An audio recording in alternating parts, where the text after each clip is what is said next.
We start off tonight with correspondent Rich Edson at the State Department. Good evening, Rich. Good evening, Brett. And the president just finishing that meeting, the national security and North Korea-focused meeting with his national security advisor, UN Ambassador Nikki Haley, and with Secretary of State Rex Tillerson. Secretary Tillerson has just returned from Asia.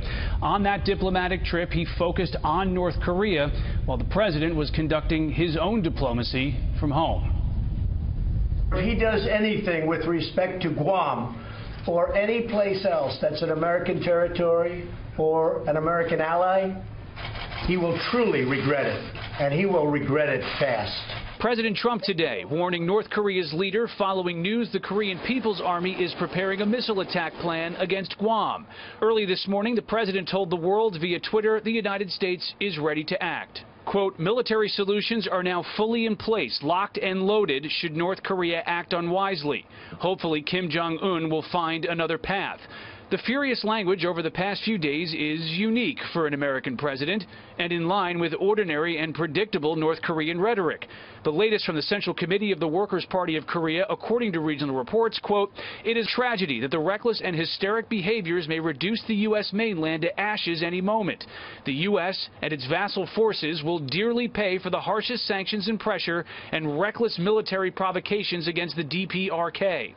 Despite these exchanges, a senior U.S. diplomat, Ambassador Joseph Yoon, is in regular contact with North Korean counterparts at their United Nations office, discussing the 3 Americans still imprisoned in North Korea, among other issues, according to the Associated Press. Multiple State Department officials refused to comment on the report, though Secretary of State Rex Tillerson did detail how the U.S. and North Korea could negotiate. So I think that would be the first and strongest signal they could send to us, is just stop these missile launches.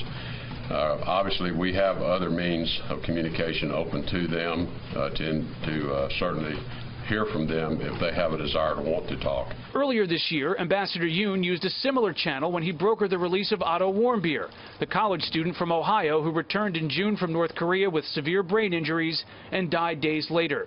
With the ongoing public rhetoric between North Korea and the White House, world leaders are asking both sides to stop threatening each other.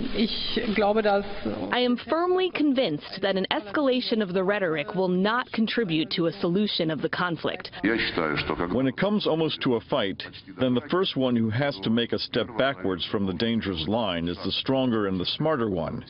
We will hope so. The Chinese Ministry of Foreign Affairs says it, quote, hopes all relevant parties to speak and act with caution, rather than relapse into the old path of showing assertiveness and escalating tensions. Now, President Trump just announced he will be speaking tonight with Chinese President Xi Jinping, and he noted that the U.S. and China are working closely together on North Korea. The State Department has said in the past that China is making progress on that issue, but needs to be doing more.